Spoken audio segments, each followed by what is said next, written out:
नमस्ते दोस्तों, कैसे हैं आप? कभी ऐसा होता है आपके साथ कि आप सुबह उठते हैं और दुनिया थोड़ी बेरंग सी लगती है, या कोई काम शुरू करने से पहले ही मन में हार का डर बैठ जाता है। कभी लगता है कि किस्मत हमसे रूठी हुई है या मुश्किलें हमारा पीछा ही नहीं छोड़ती। हम सब जिंदगी में कभी ना कभी ऐसे दौर से गुजरते हैं जब हमारा हौसला थोड़ा डगमगाने लगता है और हमें समझ नहीं आता कि इस निराशा से कैसे बाहर निकलें। अगर आपके दिल में भी कभी ऐसी भावनाएं आई हैं, अगर आप भी अपनी जिंदगी में एक नई उमंग, एक नई रोशनी और एक अटूट विश्वास जगाना चाहते हैं, तो आज आप बिल्कुल सही जगह पर हैं। मैं आज आपके लिए एक ऐसी किताब की कहानी लेकर आई हूं जो किसी जादू की पुड़िया से कम नहीं। ये हमें सिखाती है कि हमारी जिंदगी की सबसे बड़ी ताकत कहीं बाहर नहीं, बल्कि हमारे अपने अंदर, हमारी अपनी सोच, हमारे अपने नज़रिए में छुपी है। किताब का नाम है एटीट्यूड इज़ एवरीथिंग, यानी नज़रिया ही सब कुछ है, और इसे लिखा है जेफ केलर ने। ये किताब हमें एक बहुत ही सीधी पर बहुत ही गहरी बात समझाती है कि हमारी ज़िंदगी कैसी होगी ये हमारे हालात तय नहीं करते, बल्कि हमारा नज़रिया, हमारा एटीट्यूड तय करता है। अगर हमारा नज़रिया सही है तो हम किसी भी मुश्किल को पार कर सकते हैं और किसी भी सपने को हकीकत में बदल सकते हैं। इस समरी को सुनने के बाद आपको ये एहसास होगा कि आपके अंदर कितनी शक्ति है अपनी जिंदगी को बदलने की। आपको वो चाबी मिल जाएगी जिससे आप अपने मन के दरवाजे खोलकर सकारात्मकता, यानी पॉजिटिविटी और सफलता को अंदर आने दे सकते हैं। ये किताब सिर्फ पढ़ने या सुनने के लिए नहीं है, बल्कि अपनी जिंदगी में हर पल महसूस करने और अपनाने के लिए है। और हाँ, अगर आपको लगे कि मेरी बातें आपके दिल की आवाज़ बन रही हैं, अगर आपको इस सफ़र में कुछ ऐसा मिल रहा है जो आपकी ज़िंदगी को एक नई उड़ान दे सकता है, तो इस प्यारे से चैनल को सब्सक्राइब करना बिल्कुल मत भूलना, ताकि हम और आप ज़िंदगी के ऐसे ही अनमोल सबक साथ मिलकर सीखते रहें और एक दूसरे का हौसला बढ़ाते रहें। तो क्या आप तैयार हैं अपने नज़रिए की ताकत को पहचानने के लिए और अपनी ज़िंदगी को अपने हाथों से एक नया खूबसूरत मोड़ देने के लिए? चलिए फिर बिना देर किए हम इस प्रेरणा और उम्मीद से भरे सफ़र को शुरू करते हैं। सबसे पहले ये समझते हैं कि जेफ केलर इस किताब में हमें क्या सिखाना चाहते हैं। वो कहते हैं कि हम में से ज़्यादातर लोग अपनी ज़िंदगी की परेशानियों के लिए बाहरी चीज़ों को दोष देते रहते हैं, अपनी किस्मत को, दूसरों को या हालातों को। पर सच तो ये है कि हमारी असली लड़ाई बाहर नहीं, बल्कि हमारे अपने अंदर होती है, हमारे अपने नकारात्मक नज़रिए से, हमारी अपनी सीमित सोच से। जेफ केलर हमें यही सिखाते हैं कि कैसे हम इस अंदरूनी लड़ाई को जीत सकते हैं और अपने नज़रिए को अपना सबसे बड़ा हथियार बना सकते हैं। इस किताब के कुछ चमकते सितारे, यानी मुख्य बातें जिन्हें हम प्यार और समझदारी से पिरोएंगे, वो कुछ इस तरह हैं। हमारा नज़रिया यानी एटीट्यूड हमारी ज़िंदगी को कैसे बनाता या बिगाड़ता है, कैसे हम अपने सोचने के तरीके को बदलकर अपनी दुनिया बदल सकते हैं, हमारे शब्द और हमारी बातें कितनी शक्तिशाली होती हैं और हम उन्हें कैसे सकारात्मक बना सकते हैं। शिकायत करने की आदत कैसे हमारी खुशियों को छीन लेती है और हम इससे कैसे बच सकते हैं। अपने डर का सामना करना और अपने आरामदायक दायरे यानी कंफर्ट जोन से बाहर निकलना क्यों ज़रूरी है, और सबसे ज़रूरी, कैसे हम हर रोज़ अपने नज़रिए को बेहतर बनाकर एक ज़्यादा खुश, ज़्यादा सफल और ज़्यादा भरपूर ज़िंदगी जी सकते हैं। ये तो बस एक छोटा सा इशारा है मेरे दोस्त। असली जादू तो हर अध्याय के हर पन्ने में छुपा है। तो आइए एक एक करके इन दरवाज़ों को खोलते हैं और अपने नज़रिए की इस अद्भुत शक्ति को महसूस करते हैं। पहला भाग, सफलता की शुरुआत सोच से होती है। Success begins in the mind. ये किताब 3 भागों में बंटी है और पहला भाग हमें सिखाता है कि हमारी सारी सफलता, हमारी सारी खुशियाँ सबसे पहले हमारे मन में, हमारी सोच में ही जन्म लेती हैं। अध्याय 1, आपका नज़रिया ही आपकी खिड़की है। Your attitude is your window to the world. तो दोस्तों, सबसे पहले ये समझते हैं कि ये नज़रिया या एटीट्यूड आखिर है क्या। जेफ केलर कहते हैं कि हमारा नज़रिया उस खिड़की की तरह है जिससे हम दुनिया को देखते हैं। अगर हमारी खिड़की साफ और चमकदार होगी तो हमें दुनिया भी खूबसूरत और संभावनाओं यानी पॉसिबिलिटीज से भरी नज़र आएगी। लेकिन अगर हमारी खिड़की धूल भरी, गंदी और धुंधली होगी तो हमें दुनिया भी बेरंग, उदास और मुश्किलों से भरी लगेगी। इसका मतलब है कि दुनिया वैसी नहीं है जैसी वो है, बल्कि दुनिया वैसी है जैसे हम उसे देखते हैं, जैसा हमारा नज़रिया होता है। अगर हमारा नज़रिया सकारात्मक है तो हम हर मुश्किल में भी कोई ना कोई उम्मीद की किरण ढूंढ लेंगे, हर चुनौती में भी कोई ना कोई अवसर यानी मौका देख लेंगे। लेकिन अगर हमारा नज़रिया नकारात्मक है तो हम अच्छी भली चीज़ों में भी कमियां निकालने लगेंगे और हर मौके को भी एक मुसीबत समझने लगेंगे। जेफ एक बहुत प्यारी कहानी सुनाते हैं। एक आदमी था जो हमेशा शिकायत करता रहता था कि उसकी खिड़की कितनी गंदी है और बाहर का नज़ारा कितना धुंधला है।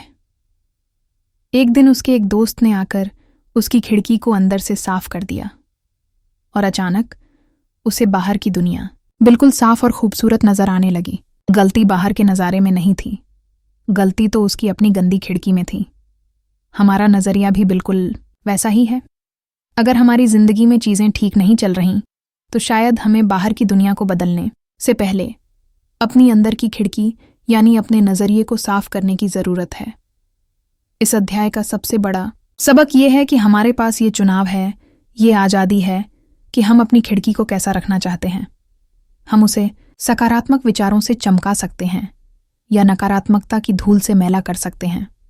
फैसला हमारा है। क्या आप आज अपनी खिड़की को थोड़ा और साफ करने का फैसला करेंगे? अध्याय 2। आप एक इंसानी चुंबक हैं। You are a human magnet. ये एक बहुत ही दिलचस्प विचार है ना? कि हम इंसान एक चुंबक की तरह हैं। जेफ केलर कहते हैं कि हम जिस तरह के विचार अपने मन में रखते हैं, हम वैसी ही चीज़ों को, वैसे ही हालातों को और वैसे ही लोगों को अपनी तरफ खींचते हैं। इसे आकर्षण का नियम यानी लॉ ऑफ अट्रैक्शन भी कहते हैं।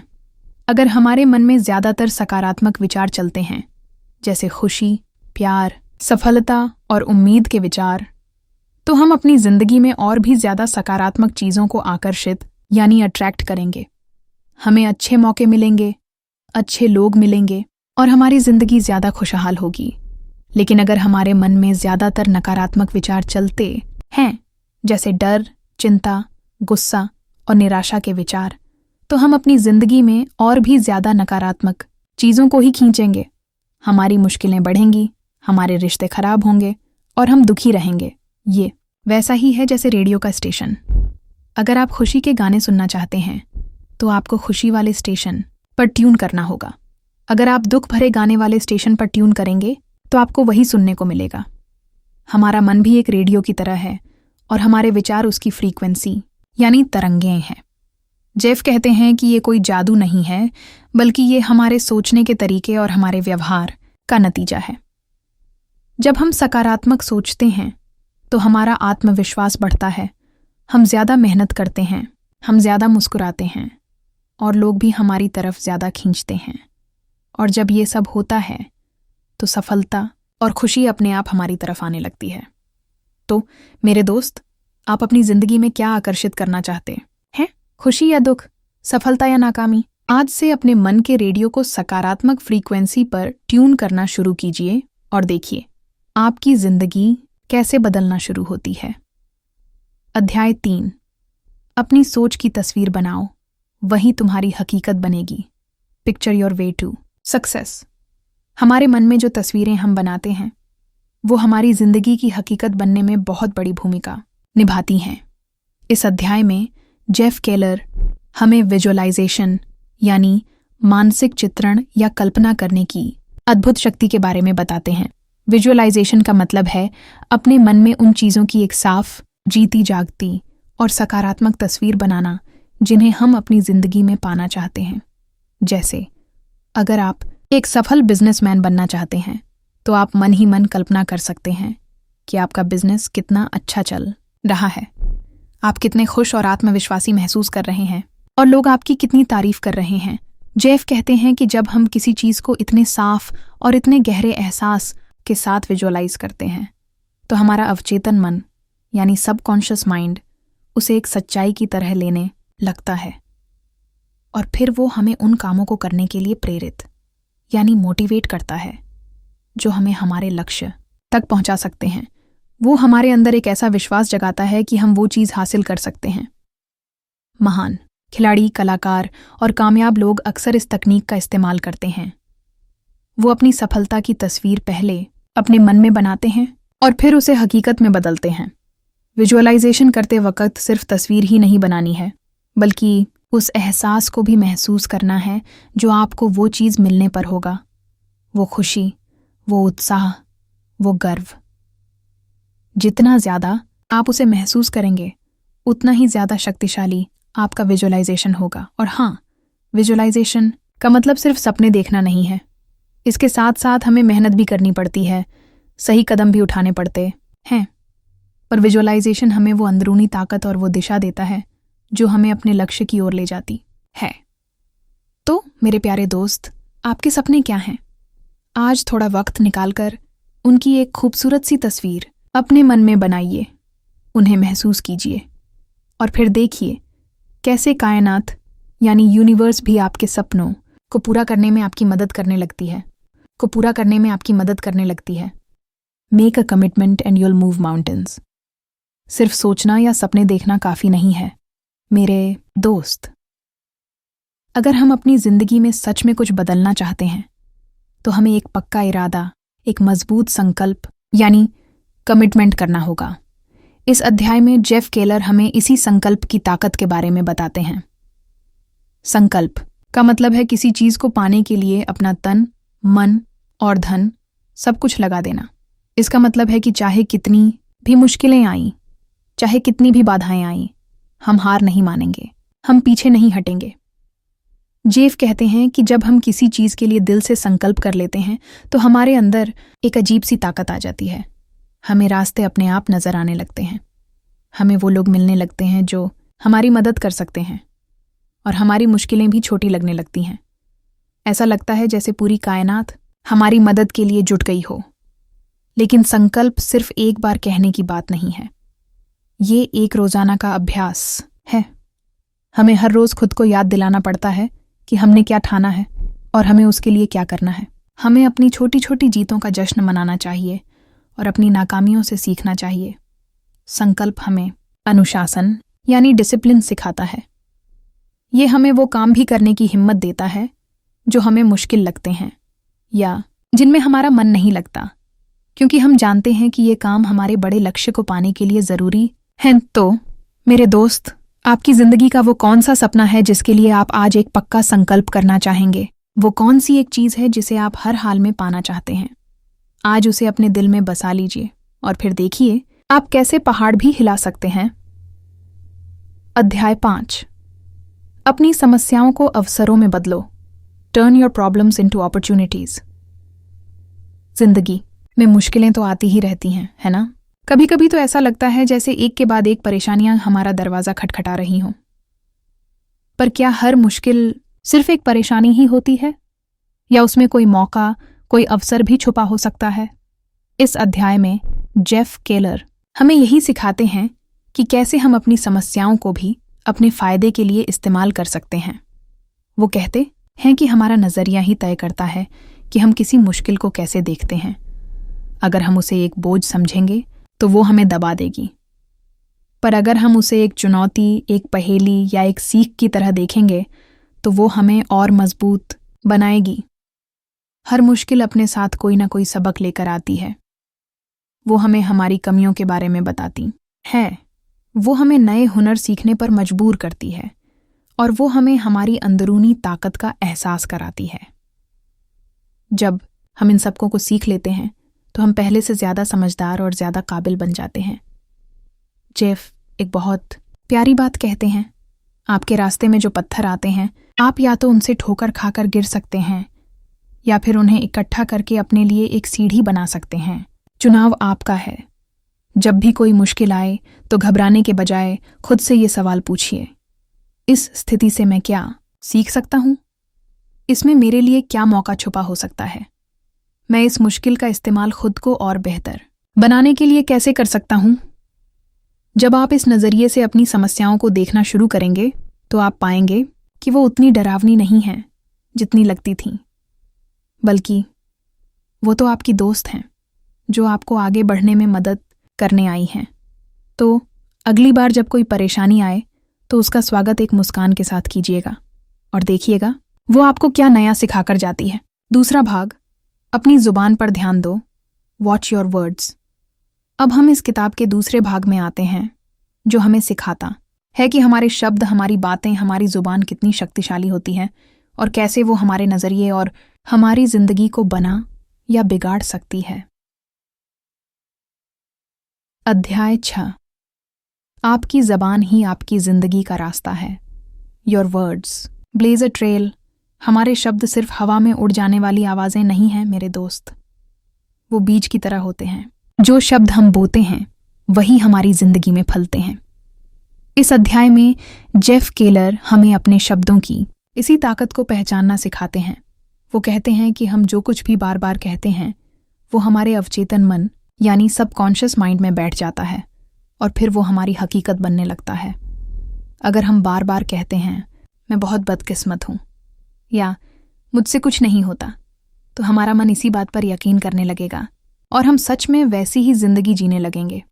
लेकिन अगर हम सकारात्मक शब्द बोलते हैं, जैसे मैं बहुत भाग्यशाली हूँ, मैं सब कुछ कर सकता हूँ, मैं हर दिन बेहतर हो रहा हूँ, तो हमारा मन इन बातों पर यकीन करने लगेगा और हमारी जिंदगी भी उसी दिशा में मुड़ने लगेगी।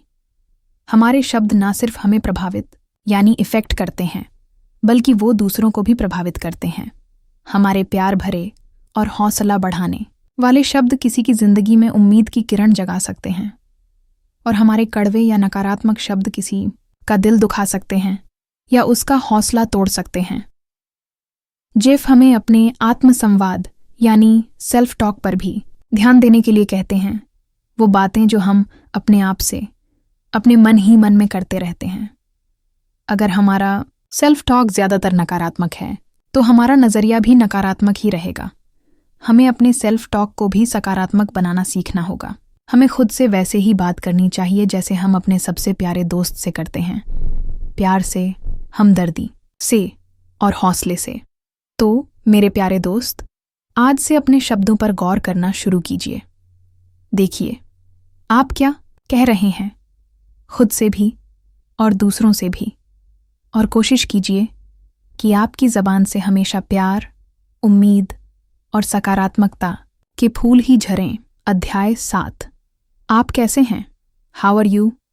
ये एक ऐसा सवाल है जो हम रोजाना न जाने कितनी बार पूछते हैं और कितनी बार सुनते हैं, पर क्या हम कभी इसके जवाब पर सच में गौर करते हैं? इस अध्याय में जेफ केलर हमें बताते हैं कि इस छोटे से सवाल का जवाब भी हमारे नज़रिए को दिखा सकता है और उसे बदल भी सकता है। जब कोई हमसे पूछता है आप कैसे हैं, तो हम अक्सर क्या जवाब देते हैं? ठीक हूँ, बस कट रही है, कुछ खास नहीं। ये जवाब कितने मुरझाए हुए और बिना किसी जोश के लगते हैं, है ना? और जब हम ऐसे जवाब देते हैं तो हम खुद को भी वैसा ही महसूस कराने लगते हैं। जेफ कहते हैं कि हमें इस सवाल का जवाब भी सकारात्मक और ऊर्जा से भरे तरीके से देना सीखना चाहिए। जैसे, मैं बहुत अच्छा हूँ, मैं शानदार महसूस कर रहा हूँ, जिंदगी बहुत खूबसूरत है। अब आप सोच रहे होंगे कि अगर हम सच में अच्छा महसूस नहीं कर रहे तो हम झूठ क्यों बोलें? पर जेफ कहते हैं कि ये झूठ बोलना नहीं है, बल्कि ये अपने मन को एक सकारात्मक दिशा देना है। जब हम जोर से और विश्वास के साथ कहते हैं कि हम अच्छे हैं, तो हमारा मन भी उस बात पर यकीन करने लगता है और हम सच में अच्छा महसूस करने लगते हैं। ये वैसा ही है जैसे मुस्कुराने से हमारा मूड अच्छा हो जाता है, भले ही हम शुरू में खुश ना हों। इसके अलावा जब हम सकारात्मक जवाब देते हैं तो हम सामने वाले पर भी एक अच्छा असर डालते हैं। हमारी ऊर्जा उसे भी छूती है और माहौल खुशनुमा हो जाता है। तो अगली बार जब कोई आपसे पूछे आप कैसे हैं, तो एक प्यारी सी मुस्कान के साथ और पूरे जोश के साथ जवाब दीजिएगा, मैं बहुत बढ़िया हूँ, और फिर देखिएगा आपका दिन कैसे बदलता है। अध्याय 8, शिकायत करना बंद करो। Stop complaining. शिकायत करना, कंप्लेन करना, ये एक ऐसी आदत है जो हम में से बहुत से लोगों में होती है। मौसम खराब है, ट्रैफिक जाम है, बॉस ठीक नहीं है, पड़ोसी शोर मचाते हैं, हम किसी ना किसी चीज़ के बारे में शिकायत करते ही रहते हैं। पर क्या हमने कभी सोचा है कि ये आदत हमारी जिंदगी पर कितना बुरा असर डालती है। इस अध्याय में जेफ केलर हमें इसी के बारे में आगाह करते हैं। वो कहते हैं कि जब हम शिकायत करते हैं तो हम अपनी सारी ऊर्जा नकारात्मक चीज़ों पर लगा देते हैं। हम उन्हीं बातों के बारे में सोचते रहते हैं जो हमें पसंद नहीं है, और इससे हमारा नज़रिया और भी ज़्यादा नकारात्मक होता जाता है। हम समस्याओं पर ध्यान देते हैं, समाधानों यानी सॉल्यूशंस पर नहीं। शिकायत करना हमें एक पीड़ित यानी विक्टिम की तरह महसूस कराता है। हमें लगता है कि हम हालातों के मारे हैं और हमारे हाथ में कुछ नहीं है। ये हमारी अंदरूनी ताकत को कमज़ोर करता है। इसके अलावा जो लोग हर वक्त शिकायत करते रहते हैं उनसे दूसरे लोग भी दूर भागने लगते हैं।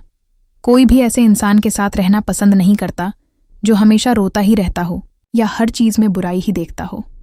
जेफ कहते हैं कि शिकायत करने की आदत को छोड़ने का सबसे अच्छा तरीका है आभार यानी ग्रैटिट्यूड का अभ्यास करना। जब हम उन चीज़ों पर ध्यान देते हैं जो हमारे पास हैं और जिनके लिए हम शुक्रगुजार हैं, तो शिकायत करने की इच्छा अपने आप कम हो जाती है। और जब हमारे मन में शिकायत करने का विचार आए तो हमें खुद से पूछना चाहिए, क्या इस बारे में शिकायत करने से कोई फ़ायदा होगा? क्या इससे स्थिति सुधरेगी? ज़्यादातर मामलों में जवाब नहीं ही होगा। तो फिर अपनी ऊर्जा को किसी बेहतर काम में क्यों ना लगाएं? तो मेरे दोस्त, आज से अपनी ज़िंदगी से शिकायतों को अलविदा कहिए और देखिए आपकी ज़िंदगी कितनी हल्की और कितनी खुशगवार हो जाती है। तीसरा भाग, ऊपर वाला कर्मठ लोगों की मदद करता है। Heaven helps those who act.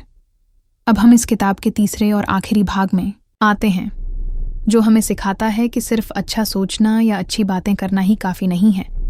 अगर हम अपनी ज़िंदगी में सच में बदलाव लाना चाहते हैं तो हमें काम भी करना होगा, हमें एक्शन भी लेना होगा। 9. अपने डर से दोस्ती करो। Associate with positive people. इस अध्याय का शीर्षक शायद थोड़ा अलग है, पर इसका संदेश बहुत गहरा है। यहाँ जेफ केलर हमें 2 बहुत ज़रूरी बातें बताते हैं। पहली कि हम जैसे लोगों के साथ रहते हैं हम वैसे ही बन जाते हैं, और दूसरी कि हमें अपने डर का सामना करना सीखना होगा। पहले बात करते हैं संगत की। जेफ कहते हैं कि अगर हम सकारात्मक और कामयाब लोगों के साथ रहेंगे तो उनकी सोच, उनकी ऊर्जा और उनकी आदतें हम पर भी असर डालेंगी। हमें उनसे प्रेरणा मिलेगी, हमें नए विचार मिलेंगे और हमारा हौसला बढ़ेगा। लेकिन अगर हम नकारात्मक और शिकायत करने वाले लोगों के साथ रहेंगे तो हम भी वैसे ही बन जाएंगे। इसलिए बहुत ज़रूरी है कि हम अपने दोस्तों और अपने आसपास के लोगों को सोच समझकर चुनें। ऐसे लोगों के साथ ज़्यादा समय बिताएं जो आपको आगे बढ़ने में मदद करें, जो आपके सपनों पर यकीन करें और जो आपको एक बेहतर इंसान बनने के लिए प्रेरित करें। अब बात करते हैं डर की। जैसा कि हमने पहले भी कहा, डर हमारी ज़िंदगी का एक हिस्सा है, पर अगर हम अपने डर को अपने ऊपर हावी होने देंगे तो हम कभी भी अपने आरामदायक दायरे यानी कंफर्ट जोन से बाहर नहीं निकल पाएंगे और हम कभी भी अपनी पूरी काबिलियत यानी पोटेंशियल को हासिल नहीं कर पाएंगे। जेफ कहते हैं कि हमें अपने डर का सामना करना सीखना होगा। जिस चीज़ से डर लगता है उसे करने की हिम्मत जुटानी होगी। जब हम अपने डर का सामना करते हैं तो वो छोटा लगने लगता है और हमारा आत्मविश्वास बड़ा हो जाता है। तो मेरे प्यारे दोस्त, अपनी ज़िंदगी में अच्छे और सकारात्मक लोगों को शामिल कीजिए और अपने डरों को चुनौती देना सीखिए। ये दोनों चीज़ें आपको एक ऐसी ज़िंदगी जीने में मदद करेंगी जो डर से आज़ाद हो और उम्मीदों से भरी हो, अध्याय 10, अपने आरामदायक दायरे से बाहर निकलो। Confront your fears and get out of your comfort zone. हम सब अपनी एक छोटी सी आरामदायक दुनिया बना लेते हैं, है ना? जहां हमें सब कुछ जाना पहचाना लगता है, जहां हमें कोई खतरा महसूस नहीं होता। पर क्या इसी आरामदायक दुनिया में रहकर हम आगे बढ़ सकते हैं? क्या हम अपने सपनों को पूरा कर सकते हैं? इस अध्याय में जेफ केलर हमें अपने इसी आरामदायक दायरे यानी कंफर्ट जोन से बाहर निकलने की हिम्मत देते हैं। वो कहते हैं कि असली विकास यानी रियल ग्रोथ तभी होती है जब हम अपने कंफर्ट जोन से बाहर कदम रखते हैं, जब हम कुछ नया सीखते हैं, जब हम कुछ ऐसा करते हैं जो हमें थोड़ा डराता है या थोड़ा असहज यानी अनकंफर्टेबल महसूस कराता है। जब हम हमेशा वही करते रहते हैं जो हम पहले से करते आए हैं, तो हम वहीं के वहीं रह जाते हैं। हमारी जिंदगी में कोई नयापन नहीं आता, कोई उत्साह नहीं रहता। पर जब हम कुछ नया आजमाते हैं तो हमें नए अनुभव मिलते हैं, हम नए हुनर सीखते हैं और हम खुद को और बेहतर तरीके से जानते हैं। अपने कंफर्ट जोन से बाहर निकलना शुरू में थोड़ा मुश्किल लग सकता है। हमें डर लग सकता है, हमें नाकामी का खौफ हो सकता है। पर जेफ कहते हैं कि ये डर स्वाभाविक है। जरूरी ये है कि हम इस डर के बावजूद वो कदम उठाएं। छोटी छोटी चीजों से शुरुआत कीजिए। कोई ऐसा काम कीजिए जो आपने पहले कभी नहीं किया। किसी नए इंसान से बात कीजिए। कोई नया रास्ता अपनाइए। हर छोटा कदम आपके कंफर्ट जोन को थोड़ा और बड़ा करेगा और आपके आत्मविश्वास को थोड़ा और ऊंचा। और याद रखिए, सबसे बड़ी नाकामी कोशिश ना करना है। अगर आप कोशिश करते हैं और नाकाम भी हो जाते हैं तो भी आप कुछ ना कुछ सीखते जरूर हैं। पर अगर आप डर की वजह से कोशिश ही नहीं करेंगे तो आप हमेशा सोचते रह जाएंगे कि काश मैंने किया होता। तो मेरे दोस्त, आज अपने कंफर्ट जोन की दीवारों को थोड़ा सा धक्का दीजिए। देखिए बाहर कितनी बड़ी और कितनी खूबसूरत दुनिया आपका इंतजार कर रही है। अध्याय 11। नाकामी को अपनी सीढ़ी बनाओ। Fail your way to success. नाकामी यानी फेलियर, ये एक ऐसा शब्द है जिसे सुनकर हम सब डर जाते हैं। हमें लगता है कि नाकाम होने का मतलब है कि हम किसी काबिल नहीं हैं या हम हार गए। पर क्या ये सच है? इस आखिरी अध्याय में जेफ केलर हमें नाकामी को एक बिल्कुल नए नजरिए से देखना सिखाते हैं। वो कहते हैं कि नाकामी सफलता की दुश्मन नहीं है, बल्कि वो तो सफलता की राह का एक जरूरी हिस्सा है, एक सीढ़ी है। दुनिया में कोई भी इंसान ऐसा नहीं है जो बिना नाकाम हुए कामयाब हुआ हो। हर कामयाब इंसान की कहानी में नाकामियों के भी कई पन्ने होते हैं। फर्क सिर्फ इतना है कि कामयाब लोग अपनी नाकामियों से निराश होकर बैठ नहीं जाते। वो उनसे सीखते हैं। वो उन्हें एक फीडबैक यानी प्रतिक्रिया की तरह देखते हैं और वो फिर से और भी ज़्यादा समझदारी और भी ज़्यादा हिम्मत के साथ कोशिश करते हैं। जेफ हमें सिखाते हैं कि जब हम नाकाम हों तो हमें खुद को कोसना नहीं चाहिए या हार नहीं माननी चाहिए, बल्कि हमें खुद से ये सवाल पूछने चाहिए, इस नाकामी से मैंने क्या सीखा? मैं अगली बार क्या अलग कर सकता हूँ? कौन सी ऐसी चीज़ थी जो मैंने ठीक नहीं की और मैं उसे कैसे सुधार सकता हूँ? जब हम इस नज़रिए से अपनी नाकामियों को देखते हैं तो वो हमारे लिए एक बहुत बड़ी शिक्षक बन जाती हैं। वो हमें बताती हैं कि क्या काम करता है और क्या नहीं। वो हमें और मजबूत और समझदार और ज़्यादा लचीला यानी रेजिलेंट बनाती हैं। तो मेरे प्यारे दोस्त, नाकामी से डरना बंद कीजिए। उसे अपनी ज़िंदगी का एक हिस्सा समझिए और जब भी आप नाकाम हों तो याद रखिए कि ये अंत नहीं है, बल्कि ये एक नई शुरुआत का मौका है और भी बेहतर तरीके से कोशिश करने का मौका। और इसी हिम्मत और उम्मीद भरे संदेश के साथ जेफ केलर की किताब एटीट्यूड इज़ एवरीथिंग का हमारा ये अद्भुत सफ़र पूरा होता है। ये किताब हमें सिखाती है कि हमारी ज़िंदगी की चाबी हमारे अपने हाथ में है, हमारे अपने नज़रिए में है। ये हमें याद दिलाती है कि हम अपने हालात के गुलाम नहीं हैं, बल्कि हम अपने नज़रिए के बादशाह हैं। हम चुन सकते हैं कि हम अपनी ज़िंदगी की खिड़की को कैसा रखना चाहते हैं, साफ और चमकदार या धूल भरा और धुंधला। हम चुन सकते हैं कि हम अपनी ज़िंदगी में क्या आकर्षित करना चाहते हैं, खुशी और सफलता या दुख और नाकामी।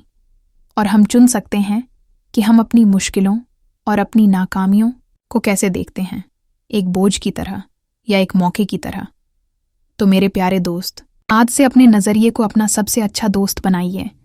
उसे प्यार से संवारिए, उसे सकारात्मकता से भरिए और फिर देखिए आपकी ज़िंदगी कैसे किसी खूबसूरत सपने की तरह खिल उठती है। मुझे उम्मीद है कि इस किताब की बातों ने आपके दिल में एक नई रोशनी, एक नई ताकत और एक नया विश्वास जगाया होगा। ज़िंदगी बहुत खूबसूरत है और आपका नज़रिया उसे और भी ज़्यादा खूबसूरत बना सकता है।